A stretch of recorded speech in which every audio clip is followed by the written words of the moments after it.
واحلل عقدة من ألسنتنا يفقهوا أقوالنا رب يسر ولا تعسر يا كريم رب تمم الخير ولا حول ولا قوة إلا بالله العلي العظيم.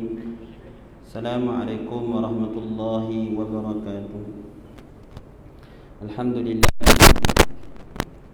rasa lama tak jumpa tuan. Masuk tahun-tahun baru jumpa. Tahun kita tak jumpa.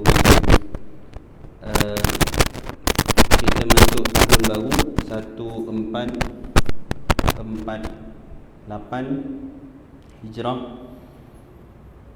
Sayyidina Umar Al-Khattab radhiyallahu anhu, kenapa Sayyidina Umar meletakkan tarikh untuk umat Islam? Ikut je lah Masihi kan. Apa masalahnya? Kita hari ni pun memang ikut Masihi. Tetapi Sayyidina Umar Al-Khattab melihat bahawa umat Islam itu mesti ada identitinya sendiri. Tetapi malang 1000 kali malang. Hari ni tuan-tuan, kalau kita tanyalah dalam surau ni pun, berapa ramai dalam kalangan kita yang dia tahu bila tarikh lahir dari sudut hijrah. Dan saya ingat dah sampai masanya tuan-tuan, untuk anak-anak generasi yang akan datang, kita tukar pula lah. Janganlah sambut birthday ikut yang Masihi tu lagi tuan-tuan. Kita tukar pula ikut hijrah pula. Biar orang surau Furqan lain daripada lain dia punya happy birthday anak dia. Bulan hijrah. Paling kurang anak kita dia ada kesedaran, dia tahu bila tarikh lahir dari sudut hijrah. Dan tuan-tuan, menariknya ialah, kan anak kita bilakah dia akil balik?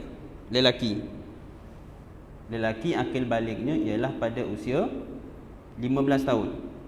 Perempuan akil baliknya ialah pada usia 9 tahun.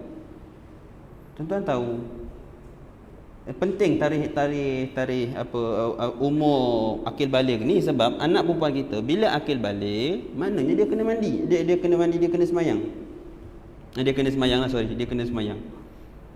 Jadi nak menentukan tarikh akil balik itu ialah berdasarkan tahun hijrah, bukan Masihi. Ini yang ramai kita silap.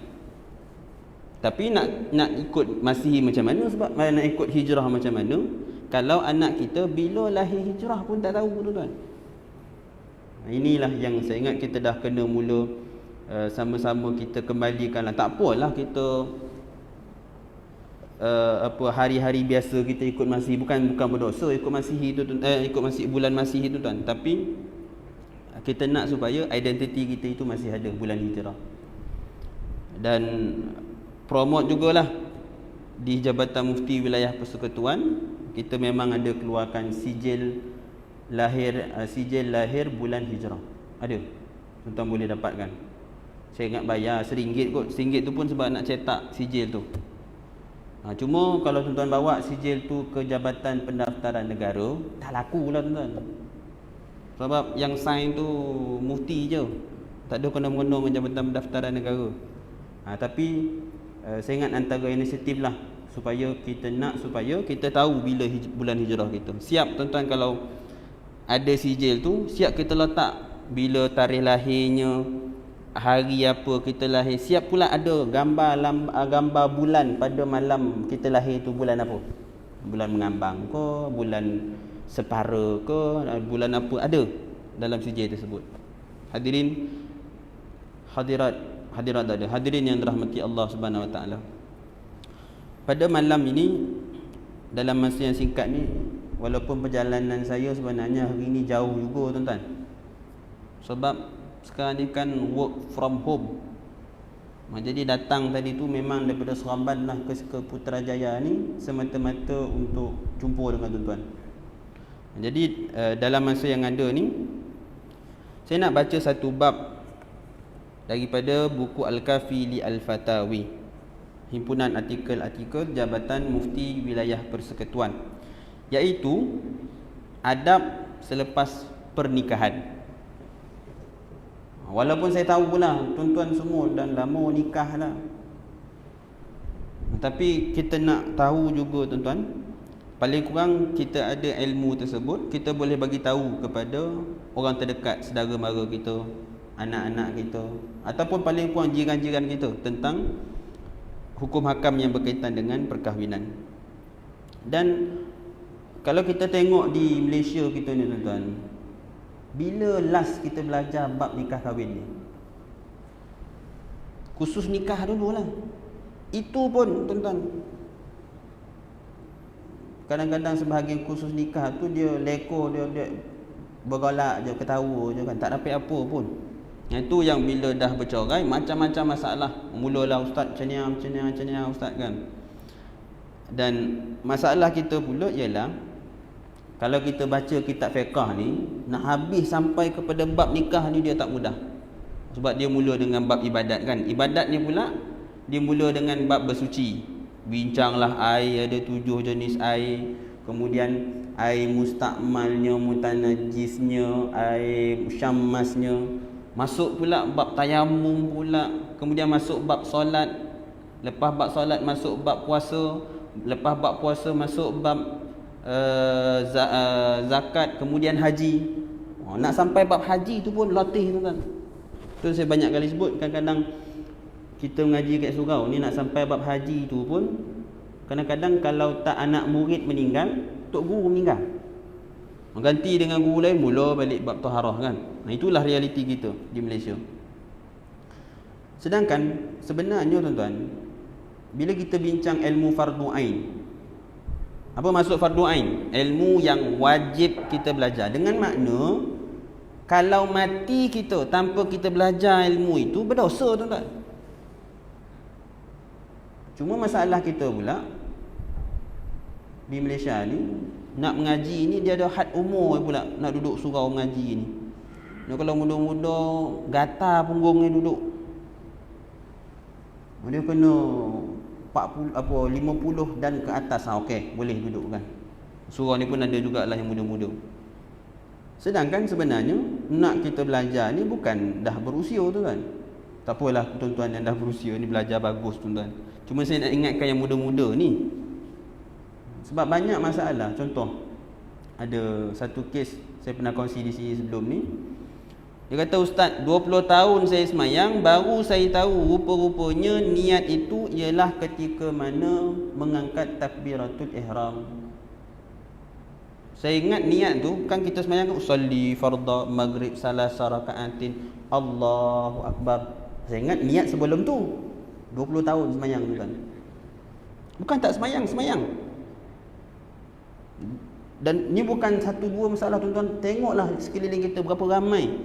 Bila belajar fiqh baru, oh ya kau ustaz, ya kau. Ni kalau orang Negeri Sembilan lah, orang Putrajaya dia tak sebut lah ya kau.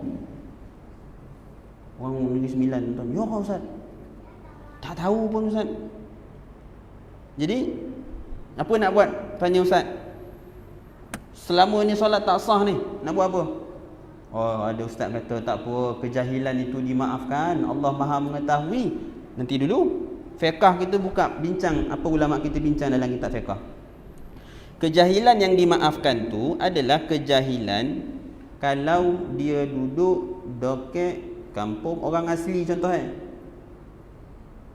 TV pun tak ada, tapi sekarang ni pun setengah kampung asli handal daripada kita, si ada unify kan.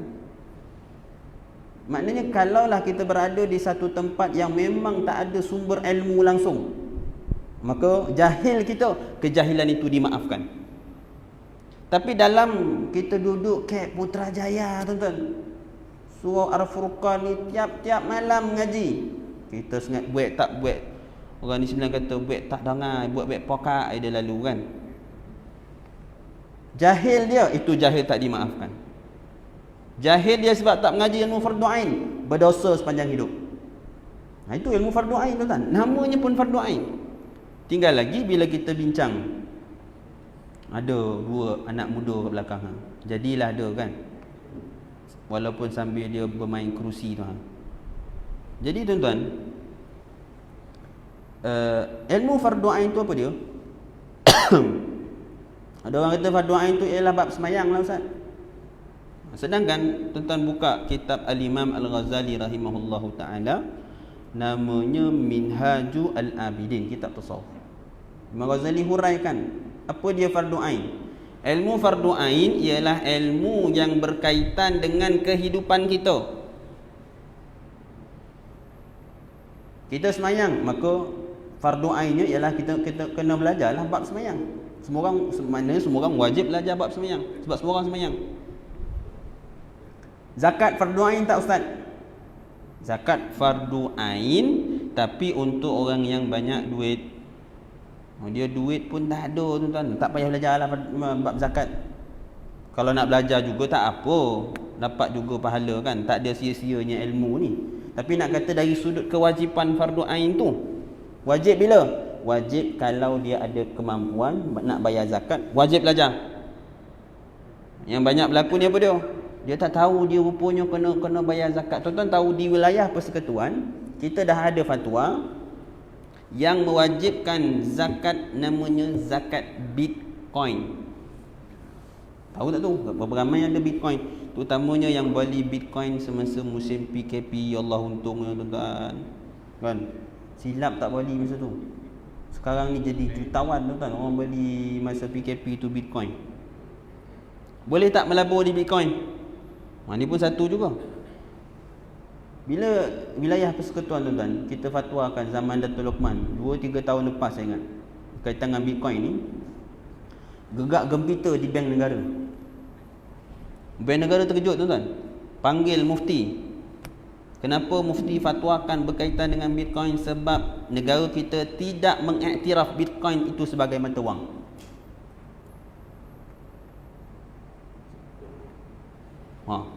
Ada orang tuan-tuan dia ingat wilayah persekutuan ni masih lagi mengharamkan Bitcoin. Saya ada jumpa baru-baru ni dengan Dr. Zaharuddin Abdul Rahman. Dia kata kenapa wilayah ni tak tukar-tukar lagi fatwa berkaitan dengan Bitcoin. Saya kata ustaz, doktor, wilayah ni bukan kata Bitcoin haram, wajib bayar zakat kalau ada duit Bitcoin cukup nisab di wilayah persekutuan. Jadi Bank Negara tanya kenapa wilayah persekutuan kata mengiktiraf Bitcoin. Negara kita tak mengiktiraf lagi Bitcoin. Bitcoin bukan mata wang. Dan kalau kita baca sejarah Bitcoin ni panjanglah tuan-tuan. Kenapa tercetusnya idea Bitcoin? Yang paling menariknya dalam isu Bitcoin ni sampai hari ni saya ingat kita tak tahu lagi siapa yang buat tu. Ada yang kata orang Jepun buat. Belum tentu. Tak dapat nak dipastikan. Tapi antara kaedahnya ialah kenapa ada Bitcoin? Antara tujuan utamanya ialah nak lari daripada penguasaan dolar ke atas mata wang kita. Antaranya. Dan bagaimana Bitcoin itu tuan-tuan tak mustahil satu hari nanti dia boleh menjadi mata wang kita semua. Tak mustahil. Itu bukan sesuatu yang mustahil pun. Cuma setakat ini belum diiktiraf. Tapi kenapa wilayah kata wajib bayar zakat Bitcoin? Kita terang balik ke Bank Negara. Kami pun tahu, kami bukanlah naif sangat bab hukum hakam, bab tentang undang-undang ni. Kami tahu Bitcoin tidak diiktiraf lagi di negara. Jadi, yang kita kata wajib zakat Bitcoin itu bukan atas dasar Bitcoin, tetapi atas dasar kalau ada orang yang dia meniagakan Bitcoin. Dia melabur dalam Bitcoin. Takkan tak kena zakat? Kena zakat lah. Dan memang pun tuan-tuan, SC Suruhanjaya Security kita dah walaupun tak jelas lah, tapi seolah-olah mengiktiraf lah, dah mengeluarkan senarai. Ada lebih kurang berpuluh lah, ada beberapa Bitcoin, senarai-senarai Bitcoin yang telah disahkan sebagai patuh syariah untuk dilaburkan. Dah ada. Jadi kalau tanya, bolehlah melabur tu sekarang tuan-tuan, tapi kena pastikan dulu ada tak tersenarai dalam Suruhanjaya Security. Adakah yang lain tu confirm haram? Belum tentu. Semua kalau kita tanya orang Suruhanjaya Security ni, mereka tak mampulah nak kaji semua Bitcoin yang ada dalam dunia ni. Banyak tuan-tuan. Jadi mereka buat berperingkat. Setakat ni yang mereka sahkan itulah yang tersenarai dalam Suruhanjaya Security yang panjang bincang Bitcoin. Saya nak sebut tuan-tuan, bagaimana hukum fardu ain itu adalah berkaitan dengan apa yang berlaku dalam kehidupan kita. Begitu juga nikah kahwin kan. Haji lah haji. Kalau kita belum nak pergi haji, tak wajiblah belajar. Tapi sebab tu di negara kita di Malaysia, dia ada namanya kursus haji. Itu pun ramai yang tak datang satu, datang lalap. Itu yang bila pergi buat haji, buat umrah, macam-macam masalah. Kalau tuan-tuan ingat ada kes dulu, dia buat tawaf, sambil tawaf tu dipegangnya Kaabah tu. Dalam kursus dah beritahu jangan pegang Kaabah. Dia pegang buat tawaf. Tak sah tawaf. Bila tawaf tak sah, maknanya dia belum lagi keluar daripada dalam keadaan ihram. Tapi tak tahu, dah balik Malaysia. Dalam keadaan ihram tak boleh menikahkan orang. Tak boleh nikah diri sendiri tak boleh berkahwin. Dan tak boleh menikahkan orang lain. Dia dah nikahkan anak dia, anak perempuan dia. Dapat cucu pun, dapat anak dah pun. Macam mana? Ini tuan-tuan. Begitu juga dalam bab nikah kahwin. Kita ada kursus kahwin kan. Tapi macam saya sebutlah tuan-tuan, dia tak memadai. Banyak lagi benda yang kita nak belajar sebenarnya dalam bab nikah kahwin ni. Dia bukan, nikah kahwin ni bukan bab kahwin corai je dah. Macam-macam. Cukuplah kita tengok tuan-tuan, nikah kahwin daripada mula pada akad nikah. Berapa ramai orang dia tak tahu. Rupanya akad nikah ni boleh tak jabat tangan. Dia ingat akad nikah ni kena apa salam tu baru sah kata dia. Saya kata saya nikah musim PKP kan. Mana ada bukan tangan. Monong dia tengok qadi tu. Saya tengok qadi tengok saya. Mana dia jabat tangan? Sah je. Oh itu musim PKP tuan-tuan. Ini masalah kita. Sebab tu dalam kitab fiqh, apa dia rukun, apa dia ijab dan qabul tu? Dalam kitab fiqh tuan-tuan, lafaznya ialah zawaj. Kalau kita wali lah, saya wali tu kan, sebab bukan wali apa, bukan wali aulia Allah dah. Wali sebab ada 2 orang anak perempuan. Contohlah saya kata zawajtuka, aku nikahkan engkau dengan anak perempuan aku. Sah tak? Sah tak? Sah. Laki kata apa? Laki kata qabil tu nikah, aku terima nikahnya. Ayah kata aku nikahkan kau dengan anak perempuan aku. Yang lelaki kata aku terima nikahnya. Sah. Tapi tuan-tuan jangan buat kat Putrajaya pula paning kepala tuan imam nak jawab nanti. Ni saya cerita ni hukum fiqah kita, mazhab Syafi'i. Tak sebut nama tuan-tuan. Mana ada sebut nama? Anak perempuan saya tak sebut nama. Kita nikah tuan punyalah paning nak menghafal nama kan bakal isteri ni. Silap pula yang nama yang pelik-pelik ni. Dahlah panjang pelik pula nama. Apa Maria Kristina Artisha nama dia. Apa susahnya nak menghafal kan. Tapi nak nikah hafal jugalah. Sedangkan dari sudut hukum fiqahnya tak perlu sampai ke tahap tu. Tak perlu berjabat tangan. Dalam hadis tuan-tuan, Nabi SAW tengah mengajar ceramah. Datanglah seorang wanita. Dia kata, ya Rasulullah, aku ingin bernikah dengan engkau. Kata seorang wanita. Nabi dengar wanita itu kata nak nikah dengan Nabi, Nabi tunduk. Jangan kita, jangan saya lah. Ada orang nak nikah kan, terus setuju je. Nabi tak, Nabi tunduk. Perempuan tu sebut lagi, wahai Rasulullah, aku nak nikah dengan engkau, kahwinkan aku dengan engkau. Nabi tunduk. Datang seorang sahabat sebelah ni, dia kata, wahai Rasulullah, kalau kau tak nak, aku nak, wahai Rasulullah. Lama senyap dia Nabi kan macam tak nak je. Dia kata, Rasulullah, kalau kau tak nak, aku nak. Nabi pun tanya, apa kau ada? Laki tadi kata, wahai Rasulullah, sebab Nabi tanya ni bukan separuh kita pula dia tanya tu sebab apa? Sebab dia nak tahu kau kerja tetap ke kontrak, tanya dia. Tanya bakal menantu tu kan. Government ke tak government, tanya dia. Nabi bukan tanya sebab itu dah.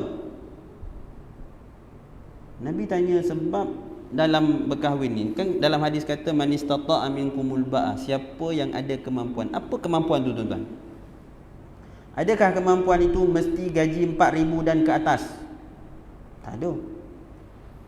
Berapa ramai tuan-tuan? Bukanlah saya kata salah. Ialah tak, kita sebagai ayah ni memanglah kita risau kan nak bagi tanggungjawab anak perempuan kita kepada orang yang tak mampu. Tapi nak kata bukanlah sangat itu yang pentingnya. Yang pentingnya ialah seorang lelaki itu memang seorang yang rajin untuk mencari rezeki. Berapa ramai tuan-tuan hari ni yang dulu kahwin susah, naik motor, sekarang kaya raya, jutawan. Rezeki Allah. Jadi kemampuan itu apa dia? Nabi tanya itu ialah dari sudut ada ke tidak nak bagi mahar kahwin. Sebab kahwin ni syaratnya mesti ada mahar, rukun.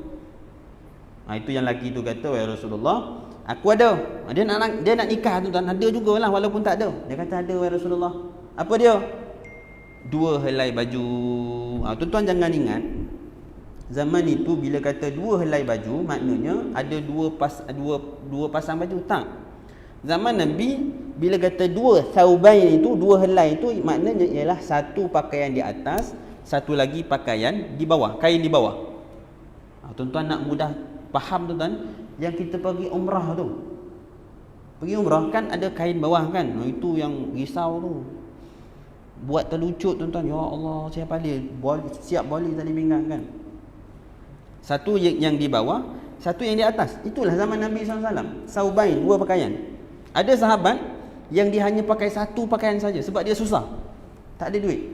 Tuan-tuan bayangkanlah macam mana satu kain tu dia tutup seluruh tubuh dia, tubuh dan bawah, bahagian bawah. Jadi lelaki tadi kata, aku hanya ada 2 pakaian. Nabi kata, kalau kau bagi itu sebagai mahar, kau nak pakai apa? Dia kata, kemudian Nabi tanya lagi, ada tak bodoh lain? Dia kata, tak ada. Memang orang susah sungguh tuan-tuan. Kalau zaman kita ni memang kena tandang dengan kadi lah. Kau duit tak ada, nak nikah buat apa, kata kita kan. Tak ada apa tuan-tuan. Sampailah akhirnya Nabi SAW tanya, ada tak kau hafal apa-apa daripada ayat Al-Quran? Nampak tak baca lah kitab malam ni tuan-tuan. Dia punya mukadimah panjang warna kan. Ada tak kau hafal apa-apa daripada Al-Quran? Kata dia ada, wahai Rasulullah. Ada 2-3 ayat aku hafal. Nabi kata apa? Nabi kata, aku nikahkan engkau. Tak jabat tangan. Itu nak kata tadi, mana ada jabat tangan? Tak apalah kita jabat tangan tu tuan-tuan, bukan salah dia. Tapi nak kata bukan rukun. Nabi kata, aku nikahkan engkau dengan apa yang engkau hafal daripada Al-Quran. Sah. Mazhab Syafi'i sah tak? Mazhab Syafi'i sah. Tuan-tuan nak buat kelainan sikit di surah Al-Furqan ni, tuan-tuan boleh nikah dengan mengajar isteri, mengajar bakal isteri nanti tajwid Al-Quran. Okey lah. Tapi lepas itu Jawi datang tangkap lah tuan-tuan. Siapa mengajar ni? Ustaz Hafiz. Okey, itu hukum fiqh. Cuma yang kita kena faham di Malaysia ini, saya mengajar bab muamalat ni tuan-tuan. Habis kita khatam dah bab muamalat ni daripada bab awal sampailah bab akhir. Satu kita kena faham, terutamanya bab nikah kahwin ni, hukum fiqh satu bab. Tapi dia ada satu lagi bab, ialah namanya undang-undang di Malaysia. Kita ada undang-undang keluarga Islam wilayah persekutuan. Itu yang kita tak boleh nak ikut suka kita tu. Undang-undang wilayah persekutuan. Yang memang pemerintah ini dia ada hak dan kuasa untuk menetapkan sesuatu yang bukan wajib menjadi wajib. Dan kita wajib mentaati. Kalau arahan itu ialah arahan yang berkaitan dengan kemaslahatan orang ramai. Contoh apa? Contohnya ialah traffic light. Tuan-tuan pernah jumpa ayat Quran yang kata, taatilah kamu traffic light warna merah, jangan jalan. Mana ada? Kan? Tapi wajib, apa hukum kita melanggar lampu merah? Haram. Haram. Tuan-tuan tak percaya? Kami Jabatan Mufti, insya-Allah lama dah buku tu, dekat 3-4 tahun dah kita merancang untuk keluarkan. Siap dah pun, tinggal nak proses keluar.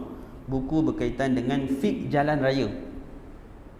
Antara topik yang saya sendiri tulis dalam buku tu ialah berkaitan dengan tengah malam pukul 2 pagi. Tak ada kereta, lampu merah, boleh jalan tak? Kau tanya polis memang tak boleh lah tuan-tuan. Tak dibawari polis kan. Ini kita bincang ni fiqh, hukum fiqh. Pertama, jangan jalan jugalah tuan-tuan, walaupun kita kata tak ada kereta. Mana tahu ada kereta? Berapa banyak kes yang malam-malam ni ingat tak ada kan, dia pun jalan. Bang kereta yang satu lagi pun ingat tak ada kereta. Sama-sama accident. Jadi, pertama sekali jangan jalan lah. Kalau nak jalan juga, melihat kepada suasana, memang tempat tu sunyi dah. Kalau kita duduk situ datang pencuri ke apa ke, kan jadi masalah.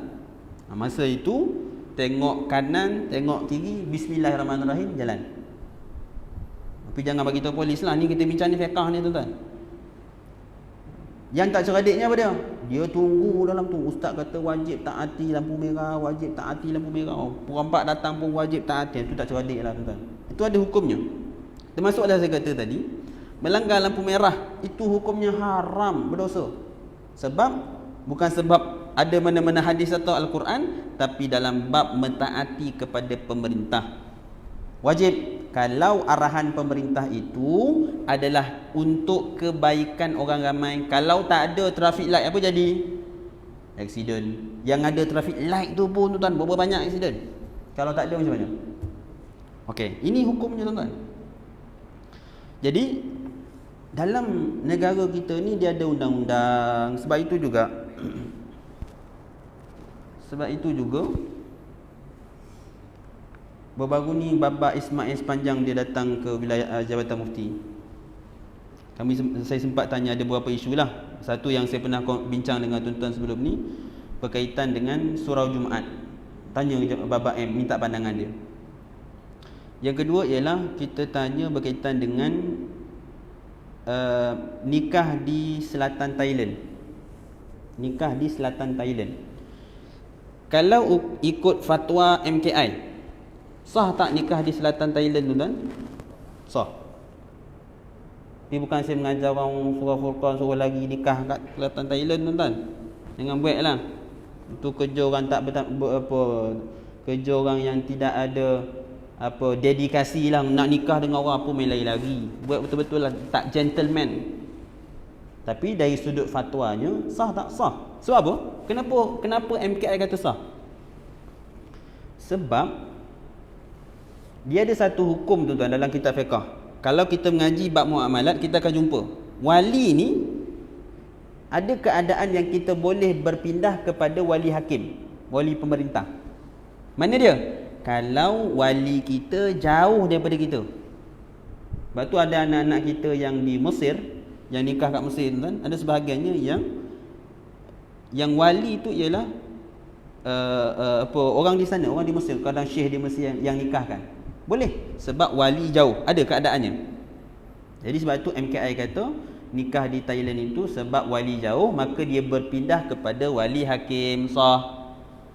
Tapi tuan-tuan tahu, di Jabatan Mufti Penang mereka dah buat kajian terbaru 2 tahun lepas ataupun tahun lepas. Mereka buat kajian, mereka kata yang kitab fiqh kata sah tu kalau memang wali tu betul-betul jauh. Sekarang ni wali ada kat rumah, kita pergi lari kat Thailand kahwin. Perbincangannya tuan-tuan. Jadi ada suara-suara yang minta supaya fatwa MKI itu diubah kembali menjadi nikah di selatan Thailand tidak sah. Kenapa tak buat? Berapa ramai orang dah nikah kat Thailand tuan-tuan. Ini teknikal lah. Tapi saya nak cerita Baba S panjang. Bila kita bincang isu ni kan, kita minta pandangan Baba ni ada pandangan kata tak sah nikah di selatan Thailand. Thailand tu Baba S panjang lah bila duduk di selatan Thailand. Dia kata nak buat macam mana? Sebab Malaysia ni tak dibawarinya nikah dua. Payah nak poligami, orang larilah sampai ke selatan Thailand, Sonang sana. Tak ada tanya-tanya sana kan, nikah je. Dah balik baru dia bergaduh dengan bini dia. Itu realiti. Baba A pun tahu perkara tersebut. Undang-undang kita tak benarkan. Bukan tak benarkan lah. Maknanya kalau nak nikah dua, dia ada proses. Apa dia? Mana saya ajar ni, kalau ada yang sebab tak ada orang perempuan boleh lah tuan-tuan. Kita je lah, jangan ceritakan balik kan, cerita lah ke bini tadi yang ustaz ajar macam ni. Marah dia ke ustaz. Poligami itu boleh, tapi kena dengan keizinan hakim.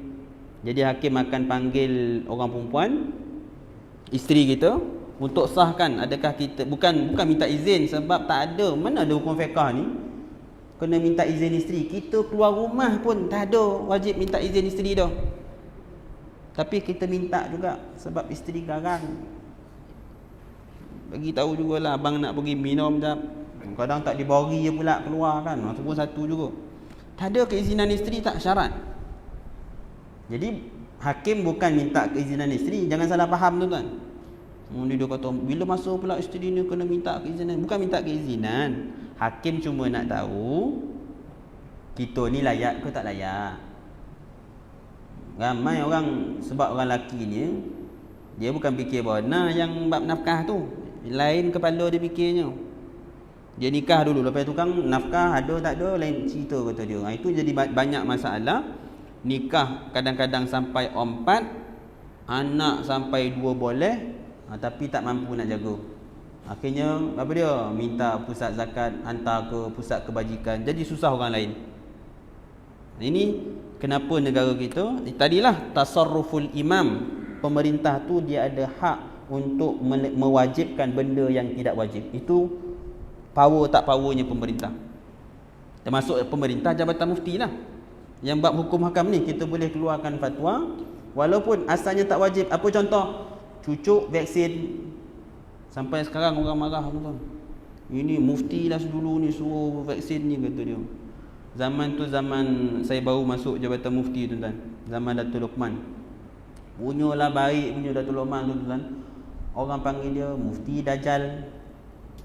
Tak pasal-pasal. Mufti Dajjal tuan-tuan. Mufti Dajjal, Mufti WHO, macam-macam. Jadi walaupun mana ada ayat Quran kata wajib vaksin, vaksinlah kamu wahai umat Islam, tak ada. Tapi kenapa kita wajibkan? Atas dasar tadi maslahah, ada kepentingan. Itu power yang Allah Ta'ala berikan kepada, yang syarak berikan kepada pemerintah untuk mewajibkan. Tapi bukanlah maknanya pemerintah boleh wajib suka-suka hati, senang cerita kalau boleh wajib kan? Tak. Dan kita pun dalam kitab fiqh bukan mentaati setiap yang pemerintah tu suruh. Kalau pemerintah tu suruh benda yang maksiat, setakat ni tak adalah. Kalau ada, contohnya, tak wajib taat. Kalau pemerintah menyuruh, yang wajib taat tadi apa dia? Kalau adalah untuk kemaslahatan umum. Macam traffic light tadi. Itu wajib untuk kita taati. Tak wajib, tak taat berdosa. Jadi tuan-tuan dan rahmati Allah Subhanahu wa taala, Baba Ismail kata, itulah isu Malaysia ni, susah nak kahwin dua. Itu yang orang lari ke Thailand. Saya pernah mula-mula belajar ceramah dulu tuan-tuan. Ada seorang pakcik ni masa makan lepas kuliah ni, dia tanya, "Ustaz, nak tanyalah Ustaz, apa pandangan Ustaz kalau nikah dua ni kena minta izin mahkamah?" kata dia. Saya kata itu ialah undang-undang kita di Malaysia lah kan, untuk memastikan lelaki itu benar-benar berkemampuan. Dia jawab balik ke saya tuan-tuan, "Ustaz, rezeki ni milik siapa Ustaz? Mahkamah ke yang tentukan rezeki kita?" Dia marah pula ke saya. Dah sudah tu saya tanya, "Abang nikah dua ke?" "Nikah ompek Ustaz," kata dia. Patutlah tuan-tuan marah dia. Jadi negara kita apa saya nak cerita tadi? Kenapa pemerintah ni dia meletakkan sesuatu undang-undang macam tadilah, untuk kebaikan kita juga. Bukan kebaikan kita sajalah, untuk kebaikan. Kalau kebaikan kita memang nak nikah sampai ompek, tapi kebaikan untuk orang perempuan ni siapa nak jaga? Jadi itu tanggungjawab pemerintah. Begitu juga dalam bab nikah kahwin kita. Walaupun dalam mazhab Syafi'i tidak disyaratkan pun untuk sebut nama pengantin, tapi kenapa di negara kita kena sebut pula nama dengan bin? Sebab apa? Tuan bayangkan kalau kat surah Furqan ni tak sebut nama. Kan baru belajar dengan Ustaz Api kata sebut anak perempuan. Anak perempuan dia ada 10 orang. Dah selesai akad nikah bergaduh pula dengan pengantin lelaki. Saya kata anak sulung. Abah dia kata tak, saya nikah tadi anak bongsu. Puan ni kepala tuan. Jadi sebab tu di negara kita sebut nama je jalan. Biar orang dengar. Ada pula borang tanda tangan. Time tu kalau dia kata salah orang, itu dia punya masalah lah. Kau siapa suruh tak baca. Negara kita. Begitu juga contohnya negara kita mewajibkan contohnya dalam bab nikah kahwin tadi ialah kena ada tu lah borang, kena ada kad nikah apa semua tu kan wajib. Walaupun dari sudut hukum fiqah lafaz je akad nikah selesai lah.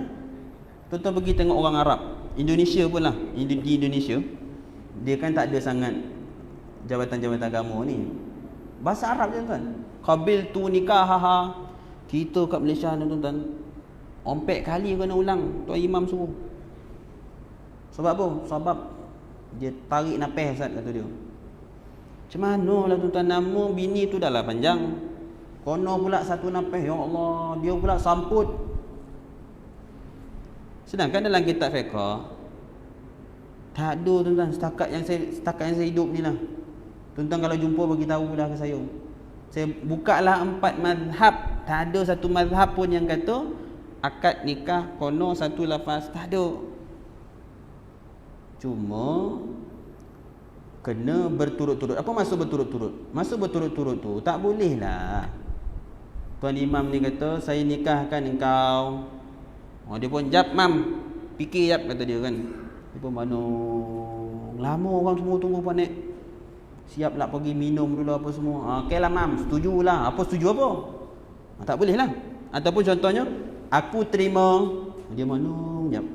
Jap mam nak pergi tandeh jap. Dia datang balik nikahnya. Tak boleh lah. Ada senggang yang terlalu lama. Macam tu juga tuan-tuan.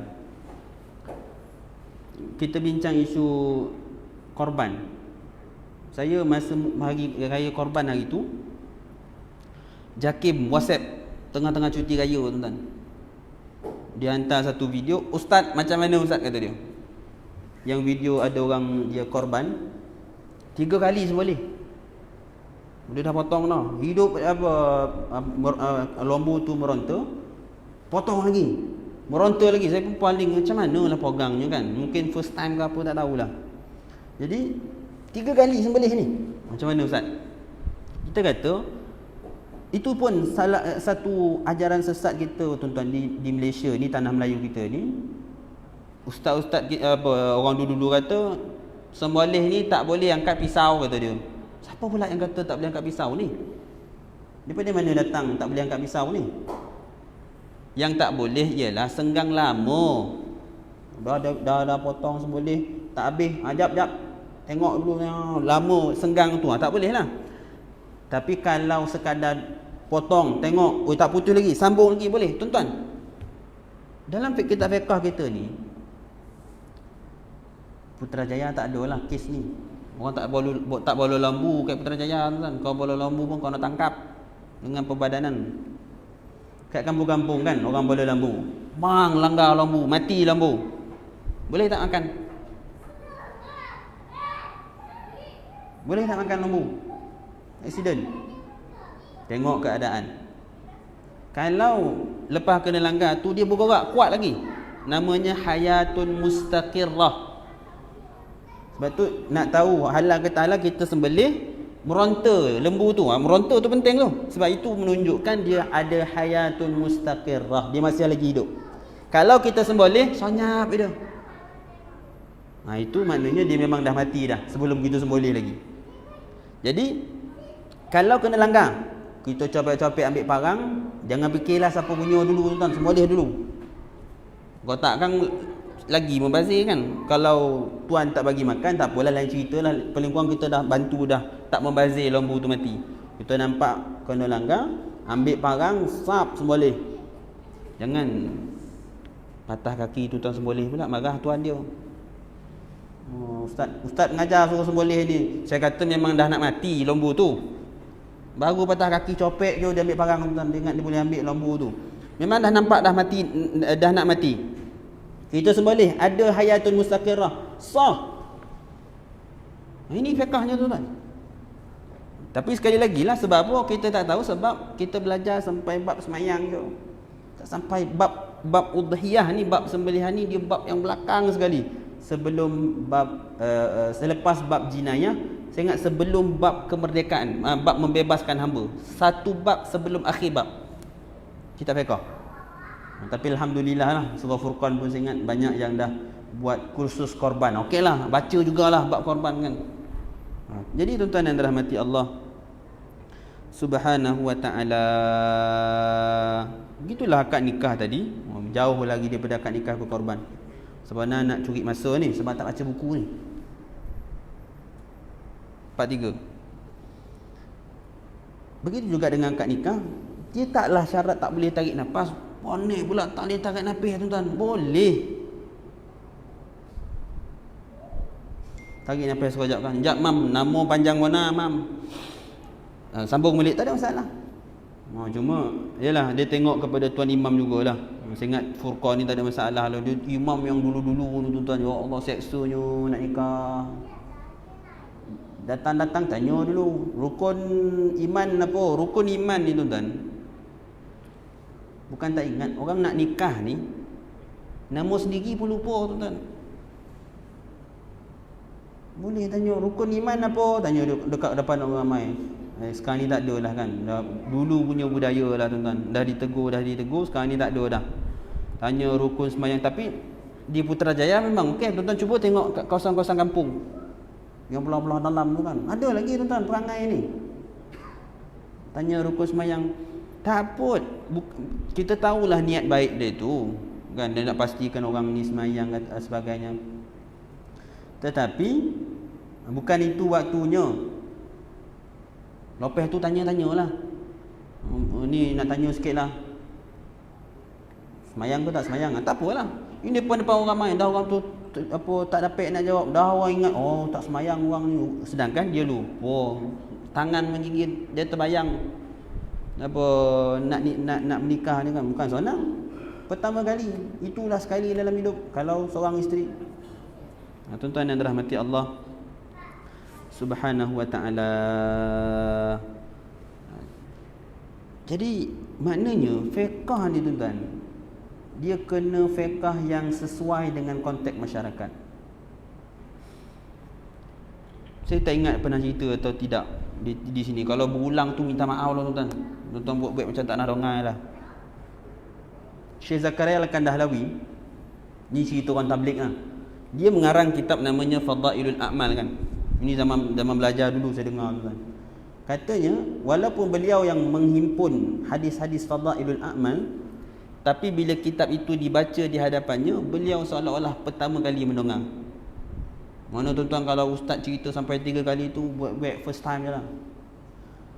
Datuk Mahmud Zuhdi, Profesor Emeritus Mahmud Zuhdi Allah yarham, sampai sekarang tuan, dia menjadi satu perjuangan saya lah.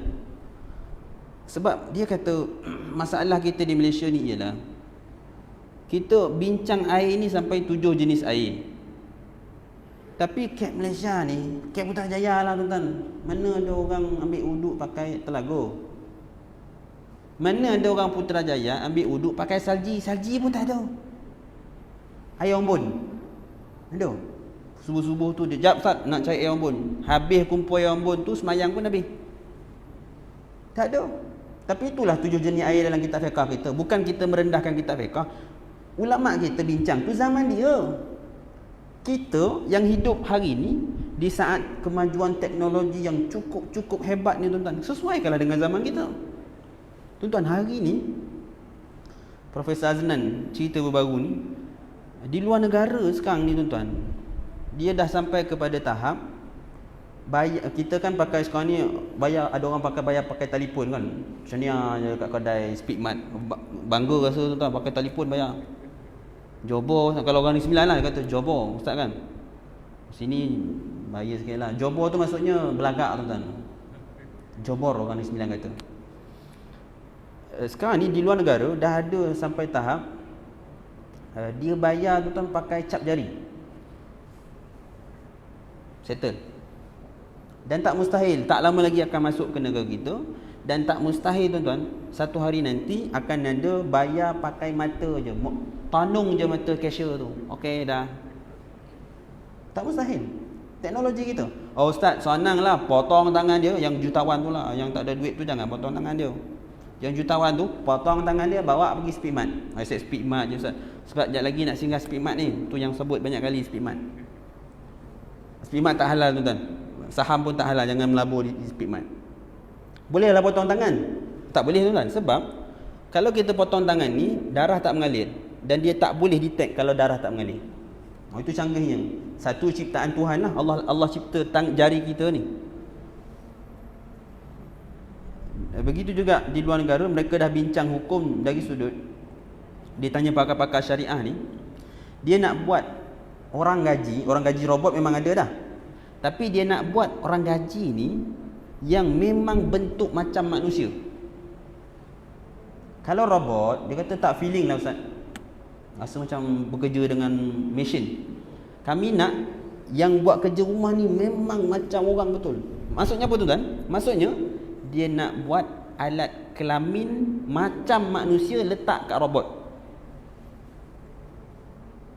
Dia tanya hukum, boleh tak ustaz kita buat? Kita kata, kau tak ada kerja lain ke? Yang nak buat kerja tu alat kelamin ke tangan? Yang kau sibuk you punya alat kelamin tu apa pasal? Kan? Nak ceritanya tuan-tuan, ini dunia kita, dunia artificial intelligence. Tapi kalau ustaz-ustaz kita masih lagi bincang fiqh yang 300-400 tahun dahulu, itu yang akhirnya orang melihat fiqh ni tak menyelesaikan masalah pun. Belajar fiqh tapi bila ada masalah tak selesai pun masalah dia. Ini yang kita nak supaya ustaz-ustaz kita lah, kalau boleh bila mengajar tu, terutamanya fiqh, sesuaikan akidah pun samalah, sesuaikan dengan realiti masyarakat kita. Wallahu ta'ala a'la wa a'lam. Saya mohon maaf salah kata, salah bicara. Ada rezeki jumpa lagi. Assalamualaikum warahmatullahi wabarakatuh. Kafaratul majlis wa suratul asr.